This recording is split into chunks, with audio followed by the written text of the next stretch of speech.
Hello, আমি সানা। Good morning সবাইকে। Welcome back to a new mini blog. অনেক দিন পর আবার একটা নতুন মিনি ব্লগ তোমাদের সাথে শেয়ার করছি। তো আজ যেহেতু সানডে ছিল, তো সকালে উঠে স্নান করে ঠাকুরকে পুজো দিয়ে ব্রেকফাস্ট করে নিলাম মায়ের হাতে টেস্টি টেস্টি চাউমিন। তারপর মা সমস্ত সবজি কেটে রেখেছিল। আর আজ তো আমার হেয়ার ওয়াশের ডে, তো আমি হেয়ার ওয়াশ করতে চলে গেছিলাম। তারপর আমি যে স্কুটিটা করে সবসময় এদিক ওদিক যাই, তো আমার ফ্রেন্ডের স্কুটি, তো ওটাকেই পরিষ্কার করে নিল। তারপর হলো নেল আর্ট করতে এসেছিলো আমাদের নতুন ব্রাইড। কি মিষ্টি, তাই না? তো যাই হোক, অনেক দিন বাদে নেল আর্টের ঝুড়িটা খুলে আমারও বেশ মনটা ভালো লাগলো। আর ও দিদি যেভাবে আমাকে বলেছিল ঠিক সেরকমভাবে আমি করেছিলাম।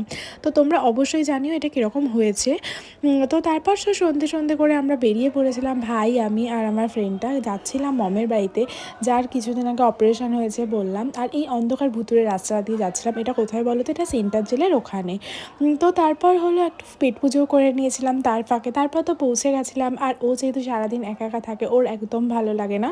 তো আমরা একটু ওকে যাই হলো মজা দিতে, বলতেই পারো। তো তারপর সবাই মিলে দেখছিলাম ওদেরই মামার বিয়ের ক্যাসেট। তো যেটা তো দারুণ ছিল আর প্রচণ্ড হাসির ছিল নাচগুলো। তো যাই হোক, তো আজকের মতো